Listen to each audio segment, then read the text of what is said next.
Welcome back. Today we're going to focus on one of the most dangerous situations you can face. That's defending against a knife attack while on the ground. Now, with limited mobility, the threat becomes even deadlier. So in this video, I'll show you key techniques that you can use to survive and turn the tide in your favor, even if you're in this compromised position. Let's get started and see how you can defend yourself when the stakes are at their highest.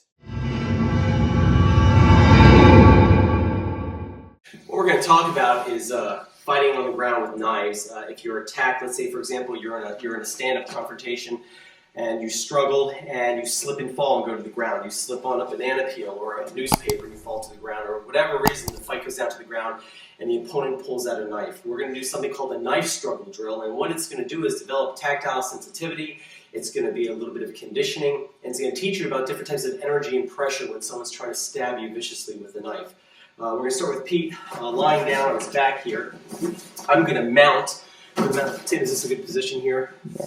Okay, good. So I've mounted this this opponent here, and what I'm going to do is I'm obviously the bad guy. This is the good guy. And what I'm going to do is I'm going to take the knife and try to stab Pete in the face or in the stomach or even in the chest here. Okay, Pete, grab a V-grip. And what Pete's going to do is he's just going to move his arm back and forth. Now the energy is going to go forward directly into him. What he's going to do at this split second is he's going to shoot it to the side. So as I press it, he shoots it good. He can get. He's not attacking me. He's just working on the pressure. He's letting the pressure build, and then he shoots it. Again, I'm only focusing on driving the force into the chest. Now switch hands. We'll go to the V-grip here. Again, it's two hands on one of mine.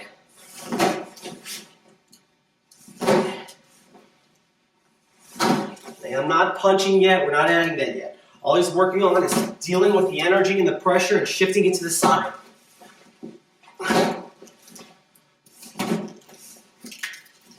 See how quickly he immediately transfers to the next arm. Very, very good. That's what you want to do.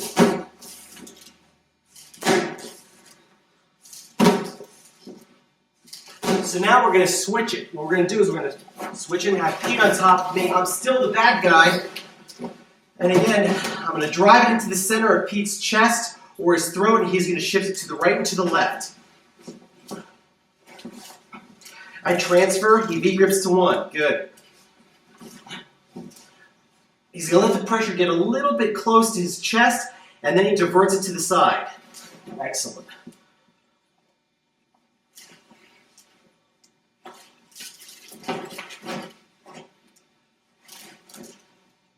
We're not doing any of this stuff.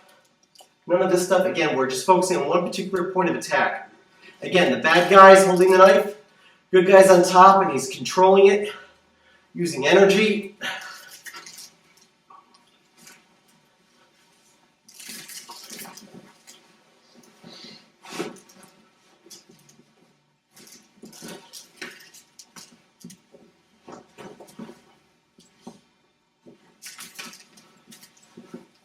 And time. So let the energy build, let the pressure build. That's it. Try to stab him right in the chest there, Pete. There you go. Good. There you go. Good. Let the pressure build. That's it. Lock those elbows there, Pete. That's it. I'm sorry, Tim. Lock your elbows on that. That's it. Good. And then let it shoot to the side. That's it. Good. Lock those elbows. Let the pressure build. That's it. Switch hands, Pete. Keep going. Again, we're doing a knife struggle drill. Developing some conditioning there. That's it. That's it. Keep it going. Keep it going. The next drill, again, it's a knife struggle, but it's a variation on it. What we're going to do is Pete's going to grab with one hand only. I'm going to grab his wrist. He's going to allow this. So now what he's doing is he's fighting the knife with only one hand, and I have control of his other wrist. He's going to do the same thing. As I build the pressure to try to stab in the center of his body, he's going to divert the energy to either the right or the left, and he should move it to the right or left, not just focus in one particular direction. So as I do it here, he's going to shift. Do that. Excellent. Again, I'm having a little bit of control here. Okay, we're still a knife struggle, but it's a variation. We'll keep going with it. You're trying to stab him. You're not playing it. You're not trying to really work with him on this. You're really trying to use your force, your strength, your energy, and drive this into his stomach or into his chest. Watch out for the eyes. You should be wearing goggles when you're training at home.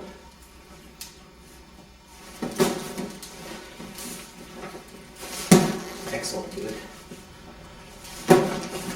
transfer. I grab his wrist here. Same thing, work on that left hand. So he's letting that pressure build. As I'm driving down, he shoots it to the side. Again, the name of the drill is knife struggle. It's a variation.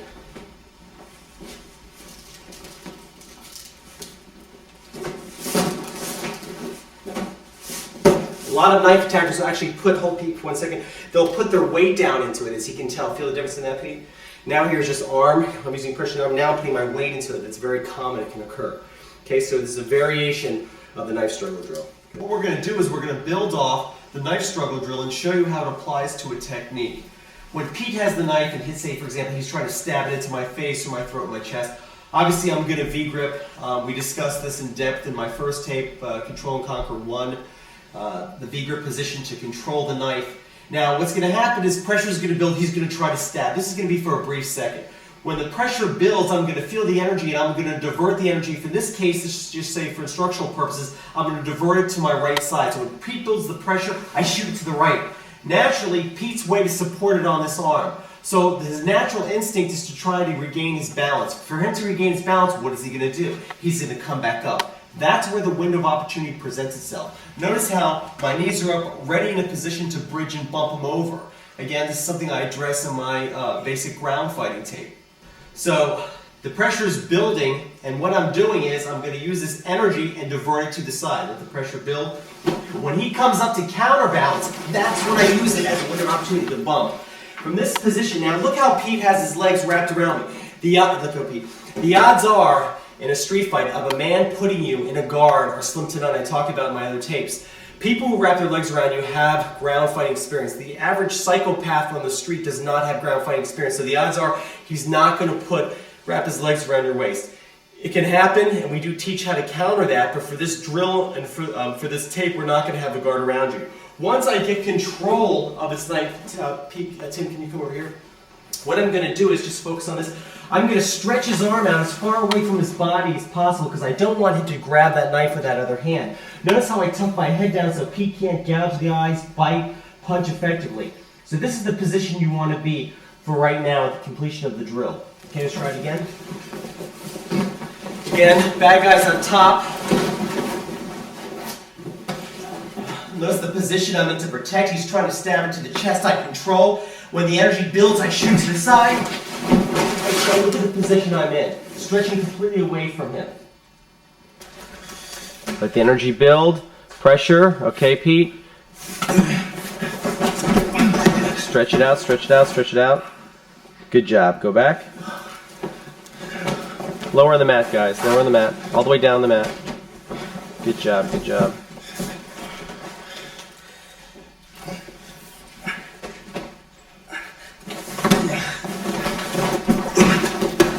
Tuck that head down. Good. Tim, occasionally you can throw a punch to his head just to make sure his head's tucked down. Real light, and try to break the eye or gouge the eye.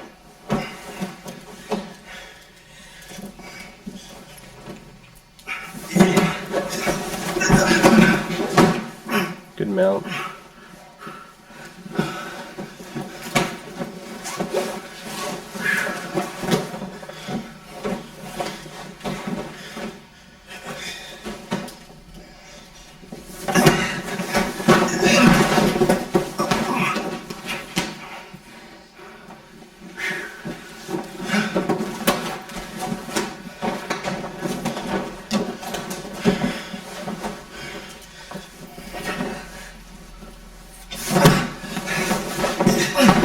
Stretch it out. Now, Pete, hold your position.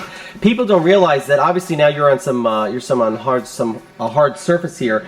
What you would do here, Pete, is you would take your hand up and you would slam the metacarpals, which is the top of his hand, onto the concrete.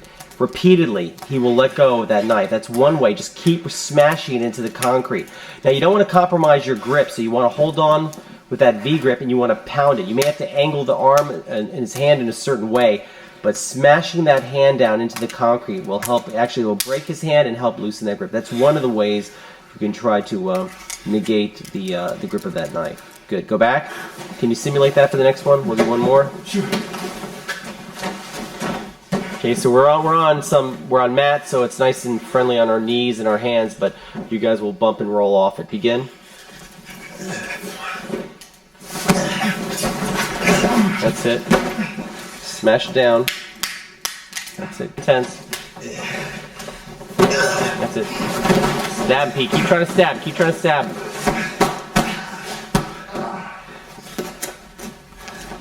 Good job. Keep it going, guys. Good hustle. Good hustle.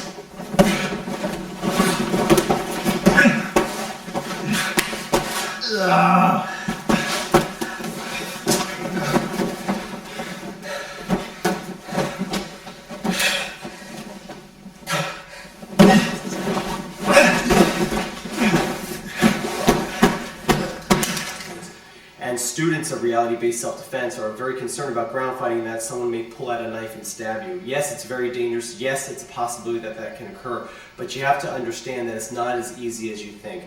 To be able to pull out a knife, a folding knife, from your pocket and stab your opponent who's mounted on top of you and punching you is not such an easy task. Watch this drill and you'll see exactly what I'm talking about. Okay, what we have here is Tim on the bottom and Evan in the mounted position. We're going to focus on, we're going to see if that knife will come into play against a mounted position. So Tim, show him the training knife. This is not a real knife. This is a training knife. Let me just focus in on that. There's no edge and no point. It's a very realistic training tool, but again, there's no edge and no point, and we never want you to train with a real knife, of course. So Tim, fold the knife. Okay, put it in your pocket. Okay, so we have Evan in the mounted position on top. Evan's going to work on some basic punching skills, some pummeling. Tim, you want to escape from the mounted position, and if the opportunity presents itself for you to be able to pull your knife and stab Evan, by all means do so. But the viewers of this tape are going to see that it's not such an easy task to be able to pull your knife and stab the man on top of you. Okay, guys? So shake hands.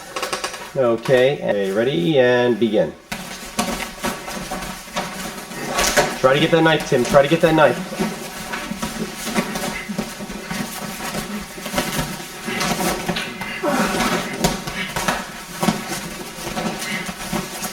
This time we have Fred on top and Tim's on the bottom. Again, Tim's objective is to pull his training knife out and stab the man on top. Again, 5 or 6 shots from the mounted position will end the fight. Make sure that when you do throw punches from this position, that's legally and morally justified. But let's see how difficult it is for Tim, the man on the bottom. See how difficult it is for him to pull out that training knife and stab Fred, who's on top. Ready, guys? Shake hands and begin.